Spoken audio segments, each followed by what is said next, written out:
Welcome everybody to Arxiv Dives with Oxen.ai. I'm Greg, and today we'll be diving into the Mixtral paper by the team at Mistral.ai.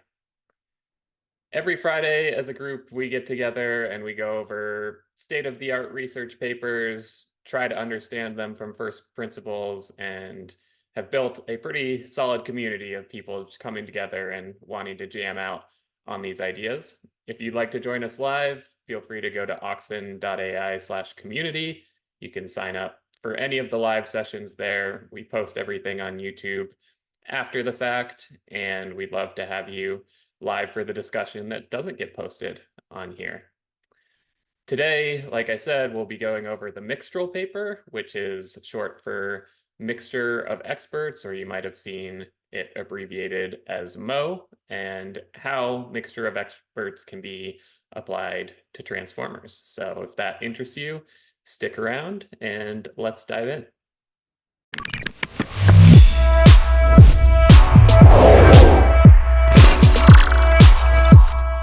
And today we'll be going over the Mixtral paper, which actually just dropped on Monday in the content calendar. We had the Switch Transformers paper, but I actually found the Mixtral paper a little easier to read than that one. The Mistral team is doing a great job of just like concisely saying what they did in these papers. But I will link to a few other resources if you're interested in Mixture of Experts in general. You may see it kind of abbreviated as MOE, but that is just Mixture of Experts as we go along. So, like I said, Mistral.ai dropped their 8x7B model. I think it was kind of late, right before the holidays. And this model on a lot of the benchmarks outperforms models of much larger parameter counts, including Llama 2 70B and a lot of benchmarks beating GPT 3.5. So that's pretty exciting. They also open sourced all of the work so that people can grab it, download it, modify it, and kind of play with it on their own. Specifically, they benchmarked it on a lot of these classical question answering and reasoning tasks. And you can see, while it doesn't beat the larger models on everything, it's super competitive, and we'll go into the actual parameter counts and how it works under the hood. So Mixtral is what is called a sparse mixture of experts language model. So SMO, and the magic of this type of model is that it only uses 13 billion parameters during inference, but it has access to a total of 47 billion parameters. So they're trying to balance how fast can we respond to prompts, but also how many parameters can we have in this model in general. And it's pretty cool. Even after this paper came out like a few weeks ago, people are already applying it to even smaller models. For example, there's this Microsoft Phi 2.7B model that I saw people made a Fixtral model out of. And the concept of mixture of experts as you dive in is actually pretty straightforward. So not surprising that people are already applying it to these other models, and we'll kind of dive into what it means and how it works. So kicking off, what is MOE? It's mixture of experts, and by no means is it a new concept. It's just the combination of mixture of experts with a transformer architecture that's getting a lot of attention right now. There was a paper called G-Shard and a paper called Switch Transformers in the past 2 years that were a couple of foundational papers that introduced MOE and just like scaling up the number of parameters in a transformer while maintaining the latency. And the mechanism itself is quite simple, and it's applied inside the transformer block of an LLM. Within the transformer block, there's typically two modules. There's a self-attention module and a feed-forward layer.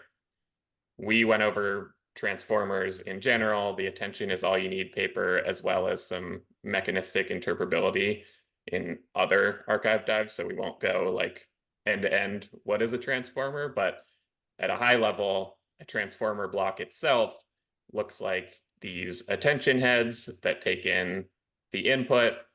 They attend to the entire context of the input, run that through a feed forward layer, and then try to predict an output. So in this case, we're saying Paris traveled to Paris, France, the first Paris being Paris Hilton, and the second Paris being Paris, France. So this is just like a high level transformer block. And for a mixture of experts, all they really do is replace the single feed forward layer with a set of n feed forward layers with a router in front of them. So if we kind of blow that up in this diagram, it looks something like this, where we take this portion, just the feed forward layer that kind of aggregates up all of the attention heads and does some more transformation, and they add in a simple router and multiple feed forward layers that they call experts. So in this case, we have 4 experts.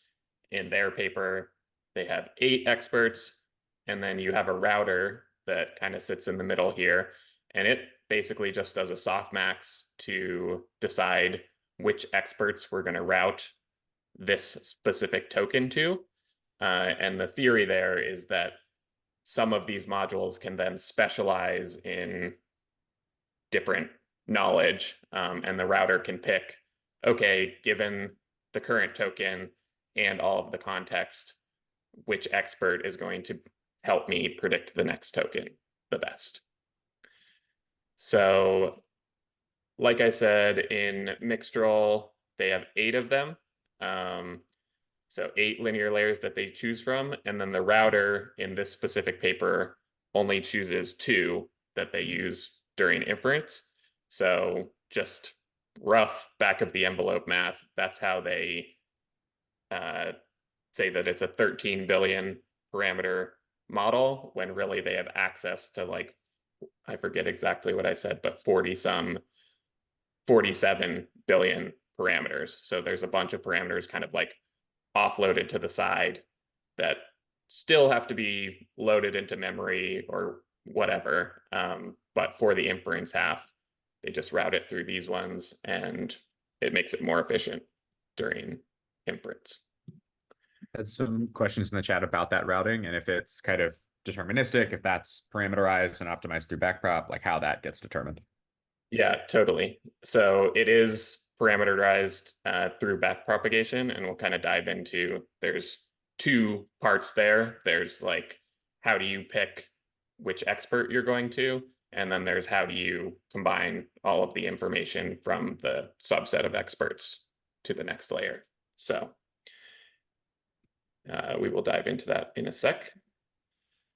But like I said, the kind of motivation of this, and they even mention it in the paper, and this isn't a new idea in AI at all. It's just like, if you have a bunch of different experts with a bunch of different skills, one of them could be great at biology, and one of them could focus on math, and one of them could focus on philosophy. And they actually do a little bit of study into if the model actually does this at the end of the paper.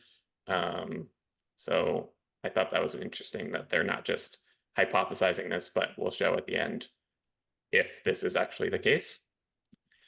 And so, like I said, how do the experts work? Well, there's a few things we have to wrap our head around in the context of MOE and large language modeling and transformers. One is that the experts help predict just one token at a time. 2 is like I said, how do we route to these experts? And 3 is how do we collect the knowledge from the experts and combine it back to predict the next token. So the first one is all of this happens token by token. So the idea is as a new token comes in, it has access to all of the context that has previously been generated or put into the prompt through the self-attention mechanism. And then it hits the router, which is just a softmax layer, and it says, which expert do we want to go to? And I kind of like to anthropomorphize it and say the experts out there and the router have this communication layer, and an expert can kind of raise their hand and say, looks like we're talking about physics. I got this one. And then we use the parameters within that expert to try to predict the next word. Okay. So did we have another question?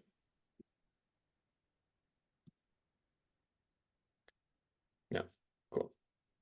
So then how do we route to the right expert? They simply have a softmax layer that sits in between there that decides which expert we're going to. To make it even more efficient, they simply pick the top K experts or top N based off of the logits within that router. So in this case, they take 2 experts out of the 8. And then you might hear people say, like, what is the sparse parameter count versus the active parameter count? And those are the 2 counts that we're talking about here of like the 47 billion versus the 13 billion. 47 is the sparse parameter count, and the active is just the 13 billion. So then how do we collect the knowledge from each expert? It's also relatively simple. It's just the linear combination of the tokens multiplied by the softmax gated value. So softmax, if you're familiar, just like from a classification task, it's going to give you a vector, in this case, of 8 numbers. All of those numbers are going to sum to 1, and then a couple of them are going to be really high, and a lot of them are going to be really low. Usually it's just with the softmax equation, one of them is really high, and that's like where most of the information is going to. But in this case, they take the top 2 values that come out of that softmax and just route to those two experts. I think that's like a really easy hyperparameter for anybody to play with. Is they use k of 2, but like, what if we used k of 4? They didn't really do any kind of analysis on different numbers for that k. But any questions on kind of how we go from the self-attention to deciding what the expert is, and then how we kind of combine all that information? It's basically like your 101 machine learning feed-forward networks sitting here, a classification layer here, and then a linear combination to combine them at the end. Had kind of an, oh, sorry, Scott, I jumped in front of you. Had kind of like an architectural question in the chat. The model's concatenation of transformer blocks stacked sequentially. Is the mixture of experts linear layers? Are those after each individual transformer block or the final transformer block? They're within each individual transformer block. So they're kind of internal to the attention mechanism, or not internal to the intention mechanism, but internal to the transformer block itself. And it's interesting that they just do it here on the feed forward layer, because like in my head, as you're going through this, you also have a bunch of attention heads within the transformer block. So like, couldn't you in theory have a router at the bottom there that also decides what we want to pay attention to within the sentence? That's another kind of modification I'm curious if anybody's seen, or just was the first thing that my head bop like went to, is like, we already have multiple attention heads, so why are we just doing it on the feed forward layer? Yeah, Alex, so you have a question? Yeah, I guess I'm trying to understand the difference between what they're doing with having 8 different feed-forward neural networks, which are essentially just uh, kind of their own separate matrix spaces versus having one 47 billion parameter wide matrix space with a mask that's defined by backprop. Like in my head, those are roughly equivalent. I Yep. guess having 8 separate ones allows them to parallelize better. Yeah, so totally. I agree that you could have like one giant masked uh multiplication there, and you can totally do that during training. But then during inference, they kind of like drop out those other layers, and then this is just an optimization to make it really fast and like only pick the two that apply there. So it's almost splitting, like you could train it exactly how you mentioned, but during the inference time, you just pick the I two did that not aren't messed consider up. the inference side. That makes total sense. Thanks. Yep. And Greg, to your question about why won't they put it on the attention heads? My guess is the performance optimization because you've got 32 attention heads per block Yeah, as opposed to one feed forward layer. totally. And these ones are quadratic in size or like quadratic in compute, right? Depending on the length of the sequence. So that could be another reason. But I would like to think about it a little more and like look at, because I do like intuitively, I feel like people claim that the attention heads, like this attention head will look at syntax and this attention head will look at named entities or whatever it is. And that intuitively feels like you could also have a router there and do the same trick. But Hey, cool. Greg, Yeah. one thing that I could not find in the paper is what rationale did the researchers use to divide? So they start with these 46 billion parameters, right? And then they divide that one mega glob into the 8 distinct experts. How Yep. did they do that division? And they focused on the analysis, but they didn't, I don't think they revealed or said, how did they appropriate these parameters into these 8 groups? Mm. Well, it is kind of like the black boxy kind of magic in there is they simply set up these 8 feed forward blocks and then set up the router with the softmax so it's differentiable all the way through. And then they let the model kind of just learn which expert has that capability. No, And it, but before before the routing happens, the 8 mm, groups have to exist. yeah, So I think, right? I mean, I don't think it happens at the instant of routing. So these 8 groups exist, like these 8 people already exist, yep, and they might have different parameters or different. Like when I think about all the parameters in my CNN, and how do they, like, how do they divide up all these parameters? Like I would set dropout or some kind of different parameter for the feed forward network mm, differently. How do that can't be manual because it's billions. right, yeah. So one way that you can set it up, I forget who said this in the chat, but you could have a giant batch of the experts that each have their matrix, and then you're basically just uh, having a mask that only passes through to the top end during inference, but during training, Mm. you're training all of them. If that makes Mm. sense. Hmm.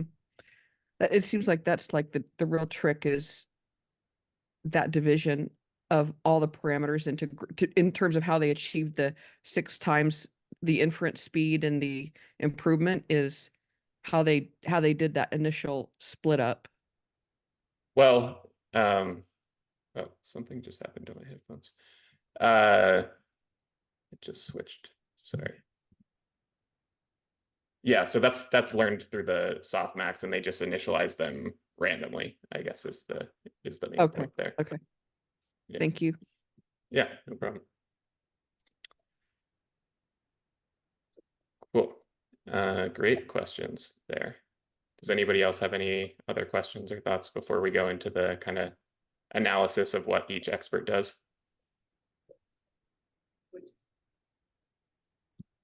Okay. So, how do we know if each expert network is learning something different or specializing this? In order to evaluate this, they look at how often individual experts are selected for different subsets of the pile. So I thought this was a pretty cool evaluation technique. And so what they're showing here is in layer 1, which experts were chosen, in layer 15, which experts were chosen, and in layer 31, which experts were chosen. And then within the pile, there's different subsets of data, like there's archive papers, there's GitHub code bases, there's philosophy papers, PubMed, abstracts. And so they simply look at what are the highest softmax values in the router as we do inference on all these different subsets.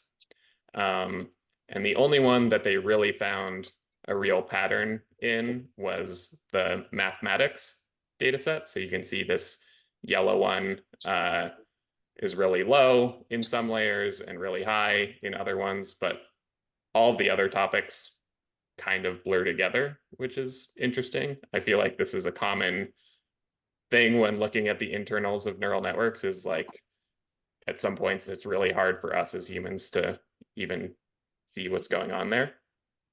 And they said that the DM mathematics data set in general was synthetically generated and doesn't cover that wide of a range of natural language. So, and they also mentioned that the distributions are particularly noticeable in the first and the last layers, which are typically very correlated to the inputs and the outputs. So you can see like these giant spikes in the 31st layer, these small ones in the first layer, but hard to tell in the middle ones. And so they think in general, this is just because this data set isn't super diverse. But they think they also looked at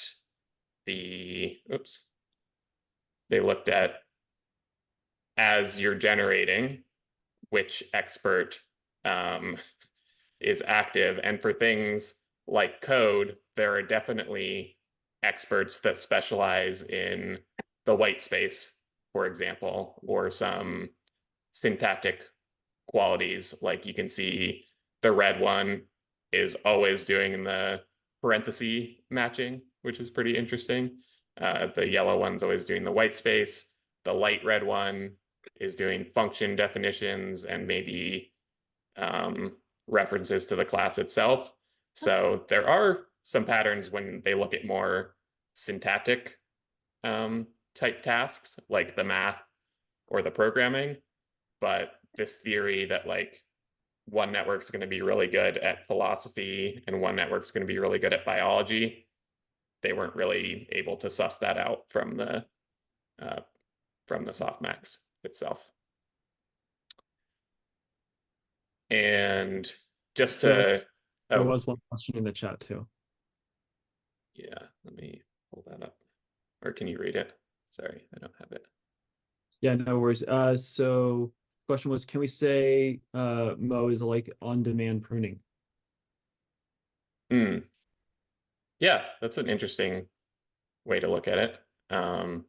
It's like the router layer is deciding which parameters we want to run at inference time rather than just getting rid of them all during the pruning step. Because if you got rid of them all, then you might be getting rid of some that are like important for certain contexts, but not important for other ones.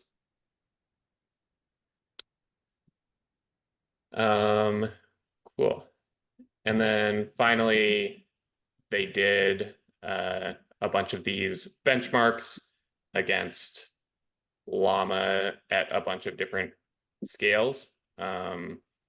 These are kind of like the classical suite of benchmarks that people are using right now to evaluate LLMs.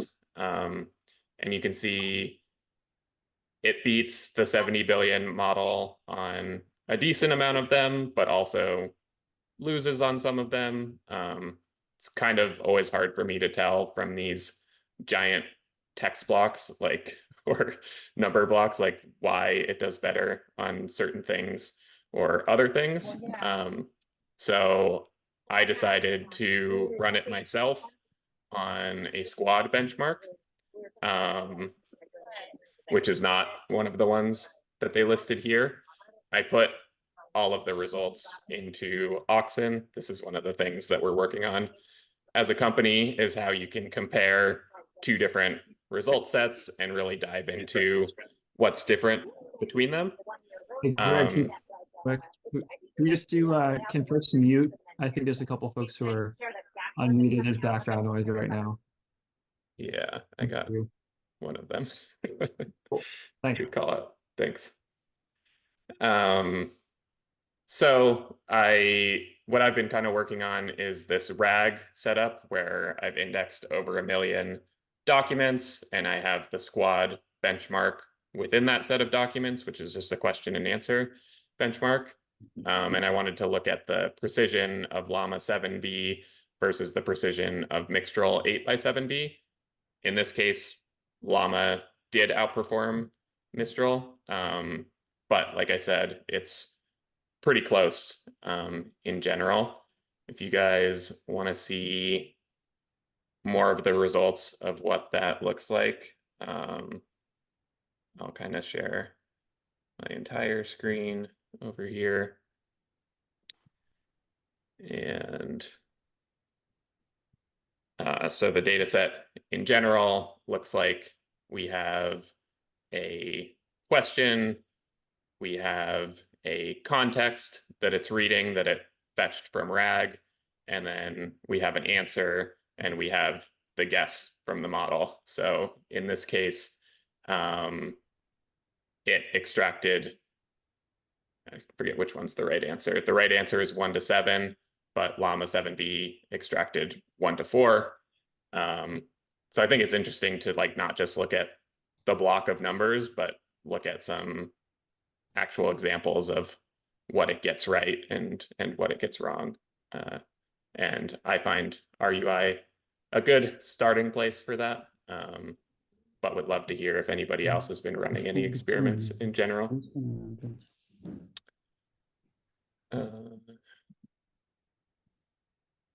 Cool. And so hopping back to the paper, that was most of the content I got from there. In conclusion, I would say that MOE is a relatively simple technique that could be applied to any network. They happen to be applying it to the transformer block within these large language models.